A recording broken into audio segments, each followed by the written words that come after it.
लगा कि कहीं मैं गलत घर में तो नहीं आ गया। अब सही है। दोनों की शादी पक्की हो जाती है और शादी के दिन भी प्रज्ञा रील्स बनाने से चूकती नहीं। यहाँ तक कि बारात के समय भी नाचते हुए रील्स बनाती है।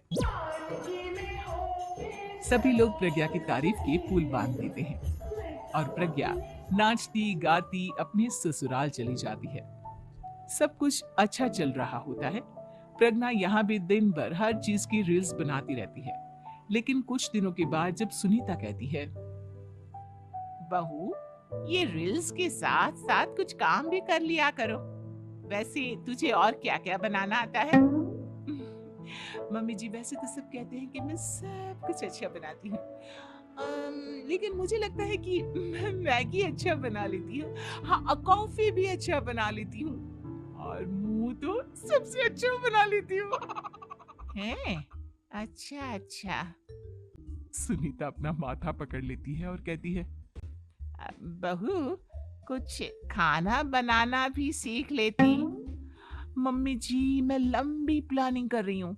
जल्दी ही मैं इतनी फेमस हो जाऊंगी कि मुझे पैसे मिलने लगेंगे। हम दोनों सास बहू राज करेंगे, राज। नौकर काम करेंगी और लोगों की तो लाइन लगेगी हमसे मिलने के लिए। तेरा दिमाग खराब हो गया है क्या बहू? हंसी मजाक तक ठीक है, लेकिन इस तरह घर नहीं चलते। जितना जल्दी हो इस घर के तौर तरीकों को सीख लो। प्रज्ञा मुंह घुमाकर चली जाती है और तुरंत उसी वक्त एक रील बनाती है। ये देख सुनीता का गुस्सा 7वें आसमान पर चला जाता है और विक्की के घर आती ही सुनीता उसे सब कुछ बताती है। विक्की भी अब प्रज्ञा की इन हरकतों से परेशान हो जाता है। तुम टेंशन मत लो मम्मा, मैं देख लूंगा। विक्की कमरे में जाता है तो देखता है कि प्रज्ञा रील्स बना रही है।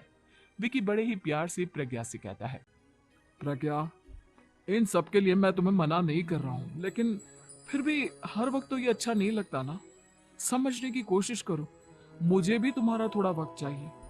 मैं जब ऑफिस से आता हूँ तुम मुझे समय देने की जगह इसी में लगे रहते हो। तुम ज्यादा ही सोच रहे हो। तुम भी मेरे साथ रील्स बनाओ ना, तुम्हें भी बहुत अच्छा लगेगा। तुम्हें इज्जत से कोई बात समझ में नहीं आती क्या? दिमाग खराब हो गया है तुम्हारा इस चकाचौंध से। अगर तुमने अपना रवैया नहीं बदला तो मैं तुमसे दूर चला जाऊंगा। तुम ही रिश्ता लेकर आए थे, मुझे लड़कों की कमी नहीं थी और ना आज है। विकी दरवाजा पटक कर चला जाता है। धीरे धीरे विकी प्रज्ञा से दूर होता जाता है। एक रोज मनीषा प्रज्ञा के ससुराल उससे मिलने जाती है। तब सुनीता उससे कहती है, बहन जी, अब आई हैं तो कुछ दिन यहाँ रहकर जाइएगा, आप ही का घर है। हाँ मम्मी, बहुत दिन हो गए तुम्हारे साथ एक भी रील नहीं बनाई मैंने। प्रज्ञा तुरंत अपने फोन में रील्स ऑन कर लेती है। ये सब मुझसे नहीं होता। तेरा ये भूत अभी तक नहीं उतरा क्या?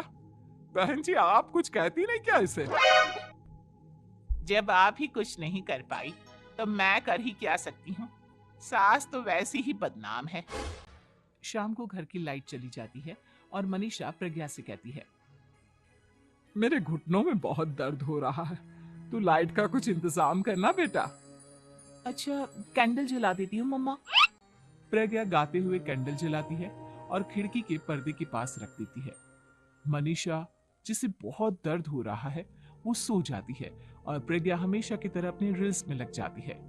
उधर कैंडल की वजह से पर्दा आग पकड़ लेता है और मनीषा के कमरे में आग लग जाती है। बचाओ, कोई है, बचाओ।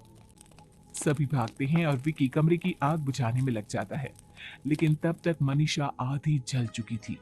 मनीषा की हालत देख प्रज्ञा रोने लगती है। विकी मनीषा को तुरंत हॉस्पिटल ले जाता है और उसे एडमिट कराता है। विकी प्रज्ञा से कहता है, देख लिया ना, तुम्हारे इस नाच गाने की वजह से आज तुम्हारी माँ की जान जाते जाते रह गई। अब पता नहीं तुम और क्या चाहती हो। उधर डॉक्टर कहते हैं, इनकी हालत बहुत नाजुक है, आधे से ज्यादा जल चुकी है। प्रज्ञा रोती हुई मंदिर में जाती है और भगवान के आगे जाकर कहती है, भगवान, मेरी माँ को ठीक कर दो। मैं कसम खाती हूँ हाथ से ये रील्स बनाना छोड़ दूंगी, बस मुझे मेरी माँ वापस मिल जाए। 2 दिन बीत जाते हैं और मनीषा खतरे से बाहर आ जाती है। पेशेंट अब ठीक है, आप लोग उनसे मिल सकते हो। सब कोई मनीषा से मिलता है और प्रज्ञा सबके सामने अपना फोन तोड़ देती है। मुझे माफ कर दो मम्मा, मैंने तुम लोगों की बातों को नजरअंदाज किया।